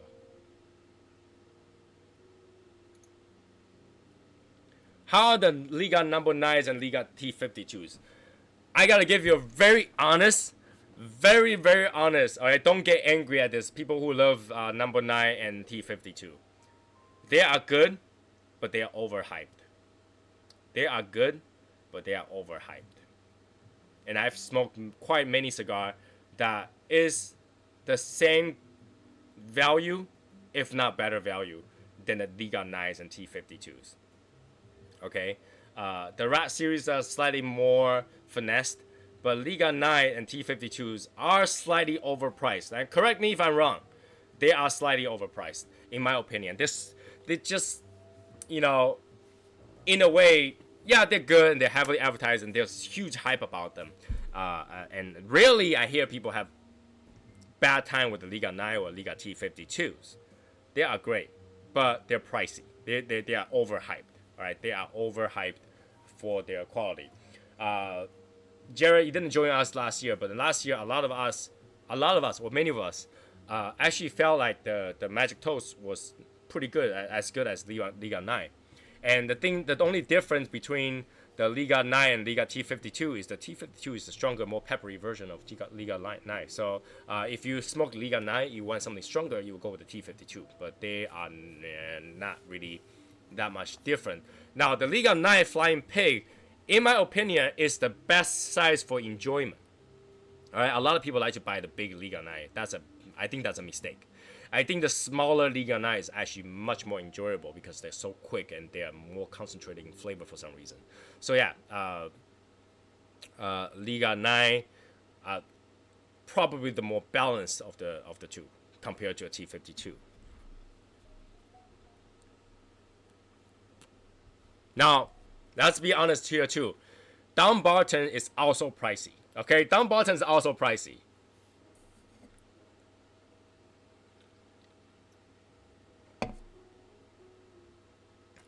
I have a whole box of the Velvet Rat, but I rarely smoke it. I probably only smoke one out of the whole entire box.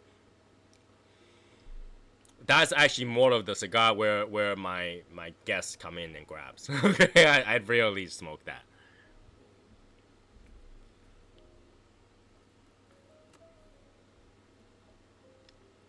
Opus X is overhyped and overpriced rather than smoke Ashton VSG or ESG. I agree with that. Actually, I don't personally like Opus X. I actually don't see the value in any of the Opus X other than presentation. Presentations are good. Opus X is mostly woodsy, very very woodsy notes. Okay, and so yeah, if you go with the Opus X, you like woodsy notes. Okay. In terms of Davidoff, I'm a Davidoff whore. Everybody knows that. I mean, it's come on. If I call myself Davidoff whore, will any of you contest that statement? Nobody, right? Nobody, right? If I say I'm a Davidoff whore, everybody knows I am. Okay, so what I think about Davidoff is that although pricey, there is a good consistency. All right, although pricey, there's this good consistency. I rarely, if ever, had a bad Davidoff cigar that I smoked before. For example, if my go-to cigar is Davidoff 2000, and that particular cigar is always the same no matter what I smoke. When I smoke, I never had a bad draw one or anything from Davidoff 2000. All right, so that's what I like about Davidoff is consistency.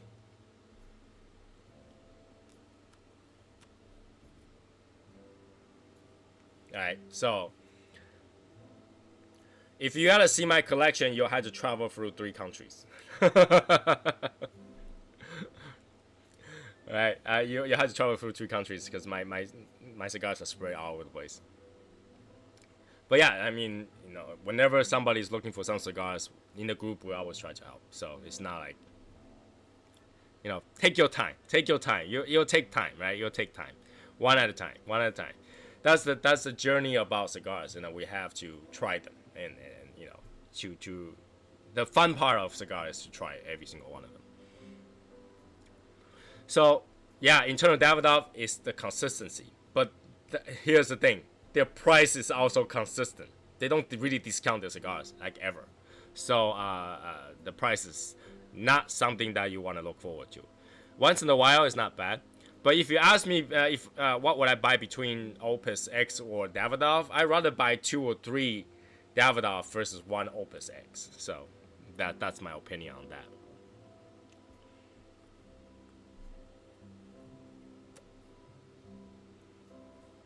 But yeah, Davidoff,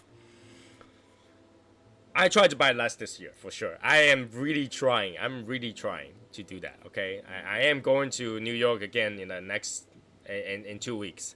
So my goal is try to stay away from a Davidoff lounge so that I don't buy more Davidoff. But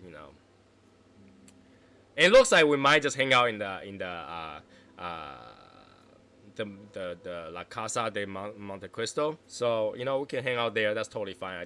That might keep me from buying Davidoff. But there's no promise that I won't walk down to Davidoff at the end of it. That's the problem, right? That is the problem.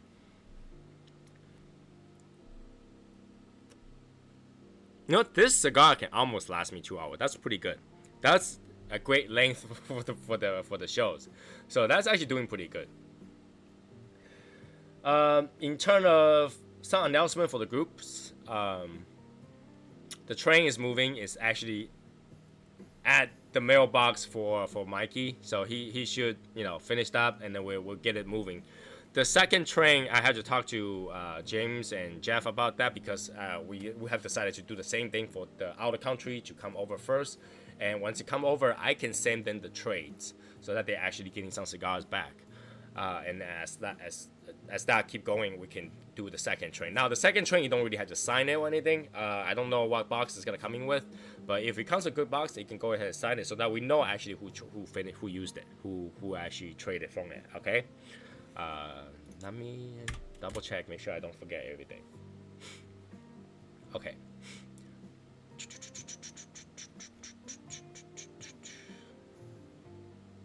And then okay, I'm going down here. I see Fernando's mailbox got bombed again, which is pretty cool.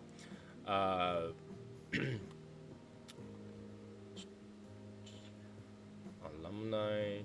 I see Michael Wells is attempting his long ash. Is it harder, Michael? Is it harder to do long ash on Lancero? Like I said before, it is pretty hard, right?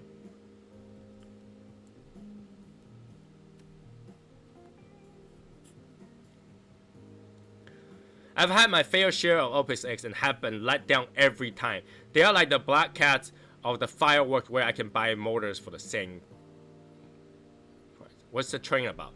So last year we decided to do a cigar train, which is a box of cigars that goes through member to member. And what we do is we donate some cigar and we trade some cigar in there.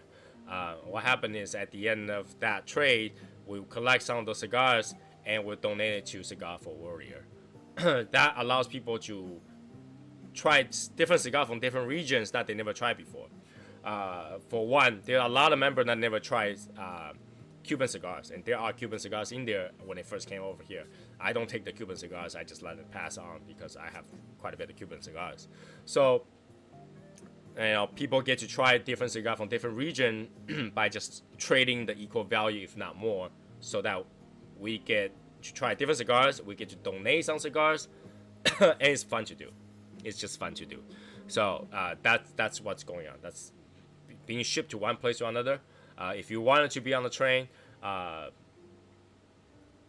just put your name on the list so that we know. So when the next time the train comes back, we can do another meet for all the people that's in Massachusetts. I think Massachusetts right now has the most members per region. So when it comes over, we do a meet. Everybody can trade out of that box, and before that goes to the next person. So yeah, we have few events that's going on right now. For one, we're doing the long ash, the Quincero, which we try to see who can have the longest ash with the same cigar. All right. So the current cigar that we're doing with is the 1502 Lanceros.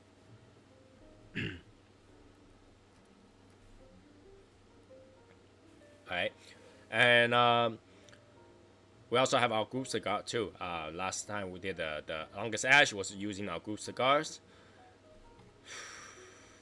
And then let's see. Oh, by the way, if you buy the cigars like from Cigar Mechanic, yeah, we do have a lot of members. I think the two biggest places with big numbers of members are Massachusetts and New York.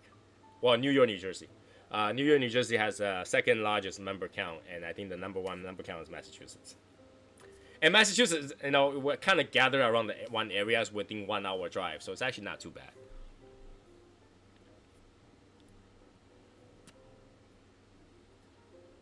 All right, so yeah, if you get the sampler kit, from Cigar Mechanic. I want to thank you on behalf of Cigar Mechanic, because I think that's pretty cool. I think that really get them to be impressed about how tightly knit our group is. When Brendan just say, hey, I want to put up a fan page for me, and then so you guys can get cigar at a good price and support this. We can get better price and stuff like that, and everybody jumped on it. That's great. That is great. I think that really would impress cigar lounges for them to do more stuff for us, and ultimately that would translate to the group being able to do more, right? So if we do ever do that double bend cigar, that'll be pretty cool. I think that would be one cool project to do it this year, rather than try to start another blend of cigars and do something with it. Double bend cigars, I'm okay with that too.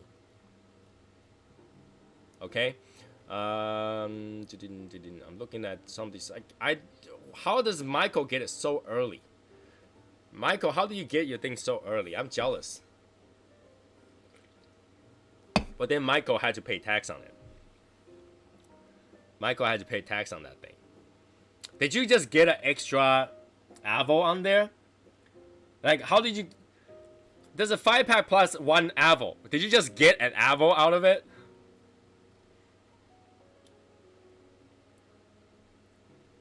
Because that's what I'm seeing. I'm seeing the picture. There's the 5 packs in there, and there's 1 Avo on the side. Did you get an extra Avo, Michael?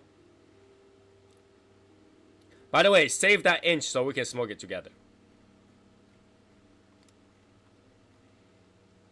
Let's see. Bombs going off. People coughing to death.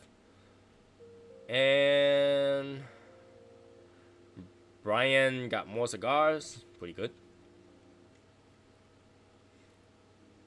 Oh yeah. So Jared, I know that you because you joined us late and probably didn't see some of our live. We are planning to kind of gather up and go to the bong smokers for the Jewish State Bong Smoker in Connecticut. So if you plan to join us, let us know. We can probably carpool or two up there. We'll just meet up there too. I know Bob the Cigar Guy is also going to that one. He said he is going, so meet up together would be nice.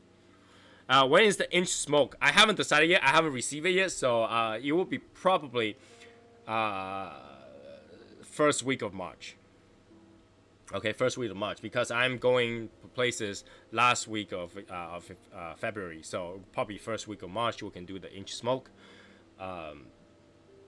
And next weekend, Saturday, I will be smoking that beautiful, super awesome Davidoff Oro Blanco. If you don't know what that is, that's a $500 cigar, and I don't think anybody ever reviewed it on YouTube. All right, nobody ever reviewed it on YouTube. We'll be probably the first one. I don't know the date. They haven't started selling the ticket yet. Once they start selling the ticket, we have to. Yeah, I hope to grab the VIP ticket as soon as I see it. I will text you, Kyle. And if you, Kyle, you let me know if I was able to get ticket right away. Do you want me to buy your ticket on the spot and not ask you? Is that what? Do you want to do that? I can cover for you. That's fine, but I need to know. Like, if I can go in there and click 2 tickets, do you want me to do that?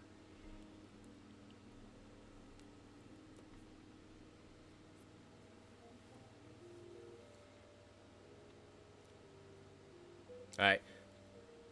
If you can see it on sale before me and you gotta grab 2 tickets, do it. But then if I can grab 2 tickets right away, I'll do it for you. All right, so that's easy. That's easy because I know the VIP ticket goes gone. All right, if there's only 50 tickets, there's not a lot of rooms. But I'm pretty good at fighting over things that's rare. So we'll see. We'll see. We will see.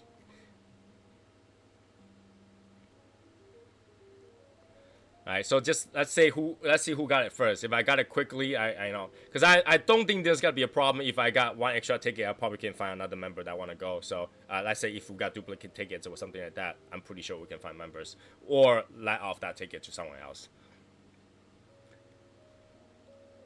Okay.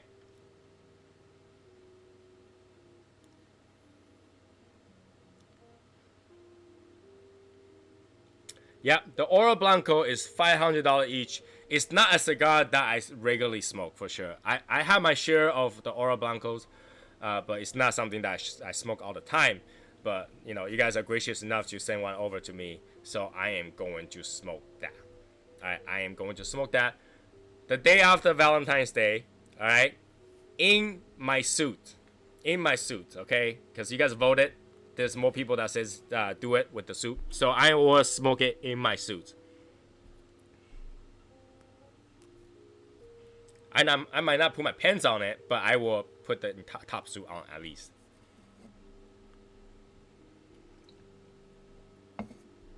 I think the regular event, they don't have a limit on ticket, do they? I think the regular ticket don't have a problem. It's the ticket for the VIP that's hard to get. I think that's what it is, because in terms of people want to go, they will just let as many people go as possible. The VIP, since it's dinner involved, there might be a little bit difference. I think the top will be dressed nicely and the bottom will be my birthday suit. Right? So yeah, I will find that day before the smoke, I will go find a suit and just put it on there and let you guys see how I usually dress to work.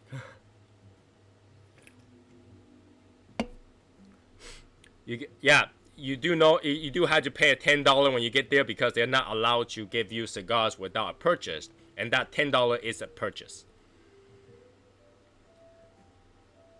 Oh, you tried to get a regular ticket that was sold out. Ooh. So yeah, it's definitely a fun event to go, and then if you wanted to join us, I would love for you to go too. You know, it will be fun.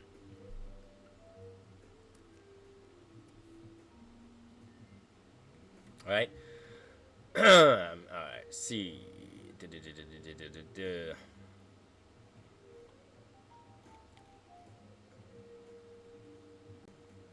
Top shelf cigar, Liga, Unicorn, Unico, Undercrown, Herrera, and maybe some event only thing too, right?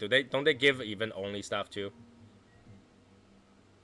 Yeah, I'm on the email list too, but you know, a lot of time I don't trust emails because you know, it's the system that sends out a bunch of emails. Sometimes you don't get it right away. So I wanted you to do it as fast as possible. Every day morning, first thing when I wake up, I go to juliusday.com to find out, but you know, I haven't seen anything yet. So Justin, I don't know. Justin's not on this on the thing right now. I can't even ask him. Daniel, he's been busy too. Yeah, you know, they should go though. It'll be pretty fun. I mean, we just need 2 cars to go up there, and then we are pretty much set, right? Pretty much set.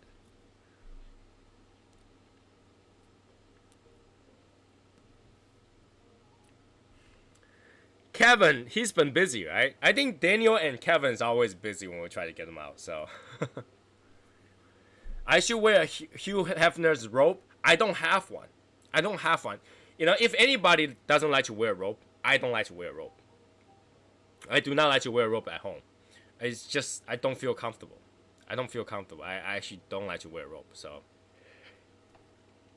I don't know why. I like to just walk around in underwear. So I'd rather just do that than having a robe. Because my house is usually warm anyway. I don't use robe. That could be a personal preference thing.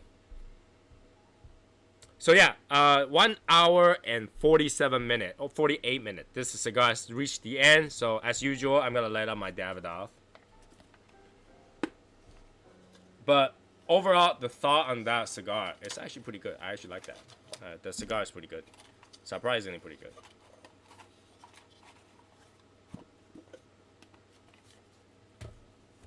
Alright, Davidoff as usual. Let's finish up today.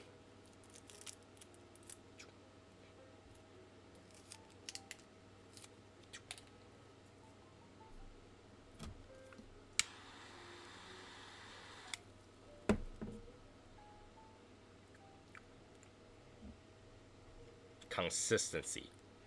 I'm telling you, consistency.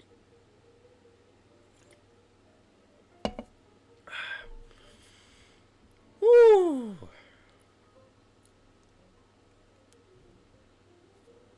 It's always the same every single time.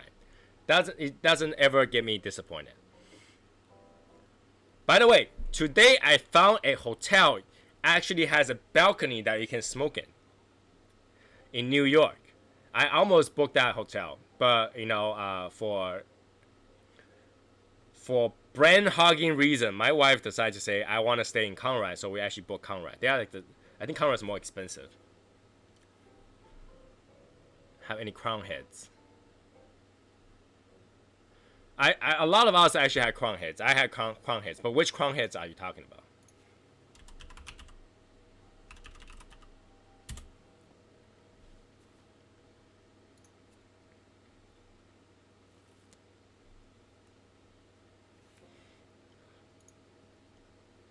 Yeah, a lot of us actually had crown heads before. But which crown heads are you talking about? I mean, there are some that are good. There are some that are good. The crown heads CHC reserve, that one particular one, it actually bothers me a lot because it looks like the Burberry's logo. But yeah, they do have some good cigars. It depends which one you like. I know they're quite better people like the La Imperiosa and the Jericho Hill. Jericho Hill is actually very popular, but it is kind of a full cigar.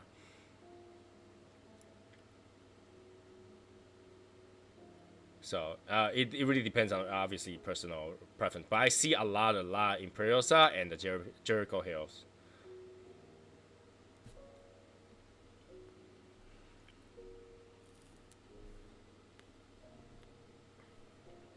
So yeah, so if you ever go to New York and you want to be in a hotel where there is a balcony that you can actually smoke in, that particular hotel is called Gotham Hotel, New York. It's owned by W, I think. Oh no, owned by Four Seasons. It's owned by Four Seasons. They actually have a balcony with chairs on there. You can actually smoke there. I was gonna book that place so that I can invite the people in New York to come up to smoke. But then my wife is like, you know what? I want to try the Conrad in Midtown. It's new. I was like, okay, so let's do the Conrad in Midtown. Conrad in Midtown is super expensive. Surprisingly, they call it like a terrace, like a penthouse kind of thing. It's $13,000 a day. I was like, holy crap, that's expensive as hell. But luckily, I was able to book it for like $500 a night, so that's actually not too bad in comparison to $13,000. Like once you see $13,000, everything was cheaper. It's so weird though. New York started to collect tourism costs, and then like literally, if you only stay there 2 to 3 days, if you only stay there for 2 to 3 days, they're charging pretty much 52% in tax and fees. That's kind of crazy. That's kind of crazy in terms of going to New York. So if you go into the 2021 meeting, do Airbnb. Do Airbnb. Don't spend crazy money on hotels. It looks like Airbnb is the best choice. I look at Airbnb, places enough to sleep like 4 or 5 people. It's only like $150. So it's actually not too bad.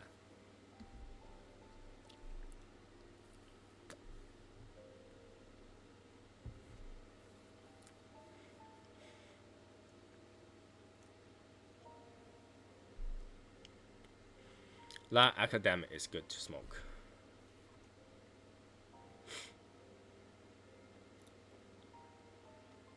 Yeah, La Creme is actually a very popular smoke too. La Creme is popular smoke too. The Heads Luminosa, that's actually quite a bit. People smoke that too.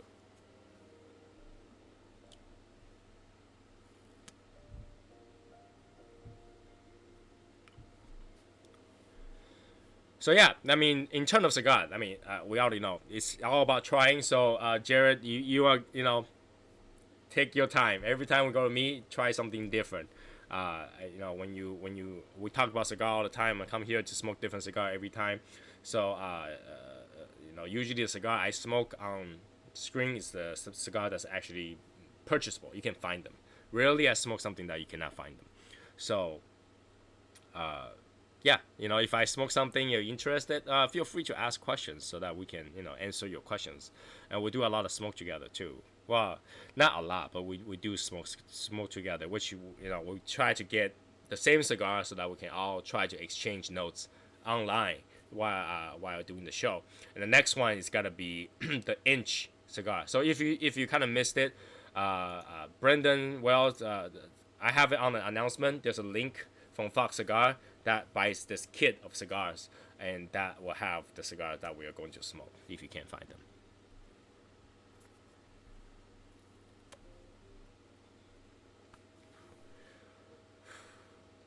So today, I was walking around in the mall, right? And I was still thinking about that kid I showed you guys last time, the one that looks like a female. I was still thinking about it. I was like, huh, if it's gotta be gender neutral, doesn't that mean that you have to not be able to tell boy or girl? So isn't t-shirt, polo, jeans are gender neutral already?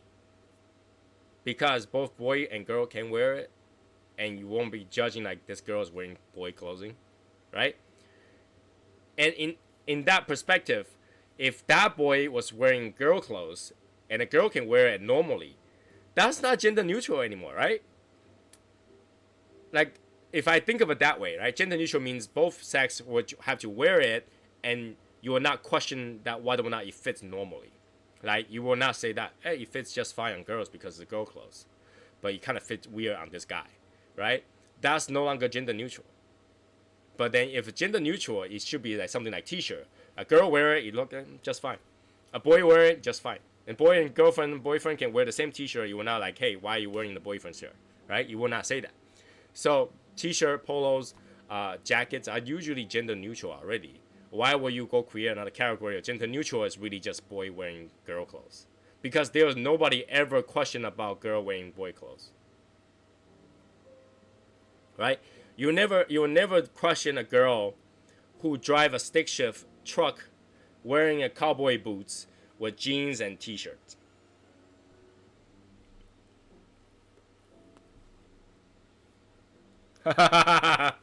Gender positive, right? So technically, all guy clothing are already gender neutral because both guys can wear it, girl can wear it.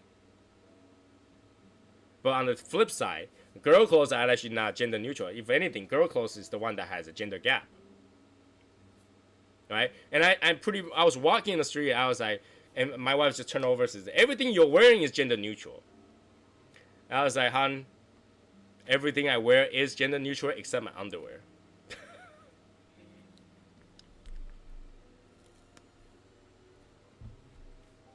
But yeah, so everything is gender neutral already. Why is that mother try to make girl clothes considered as gender neutral? It's a guy that's wearing a girl clothes and try to say that is gender neutral. It's not. It's cross-dressing.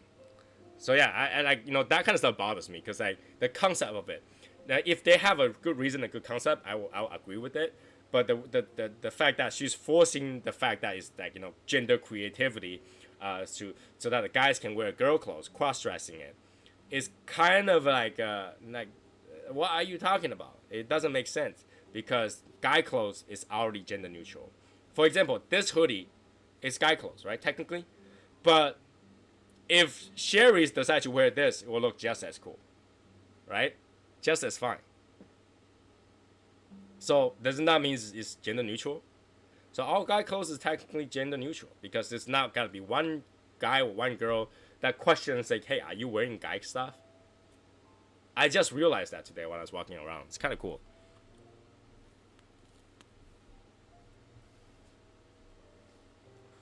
It's kind of cool. But anyways, we come to pretty much the end of the night, and I hope everybody had an interesting time to talk about things. I will research about the swinging cap and the Cameroon cigar. Whether or not right now, Cameroon cigar really just justify as it has to be from Africa. Similar the same idea as like Corojo cigars. Corojo is there's only like handfuls of company that actually use real Corojo. Majority of the Corojo are hybrids. They're actually not Corojos. So, I don't know if that's the same case of Cameroon cigar, where the Cameroon cigar no longer describe cigar that's just from Africa. Or what's from the location called Cameroon. So I'll research on that for sure. All right, and keep it up with these questions. I'd love to see these questions so we can research together. I mean, research is my specialty. I love to research about things. I love to talk about controversial stuff and research that kind of stuff. All right. And for next weekend, make sure you're here if you want to see me dressing suit, smoking expensive cigar, and be super classy. Okay. I gotta be super classy next time. Make sure you're here to see me super classy. And that's gonna be 9 p.m. same time, same place, okay? And we're gonna smoke that crazy cigar. And in fact, we should do like a ratio for that cigar because how expensive that is. I rarely smoke that cigar. Cali's pretty bad on their own taxes and stuff, the worse.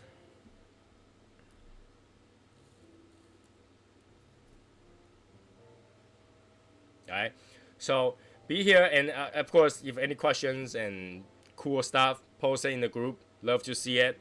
If you're looking for specific cigars, go ahead and ask about it. I think the group will be more than happy to answer some questions for you or try to tell you where you can find them. 2 games tomorrow, football games.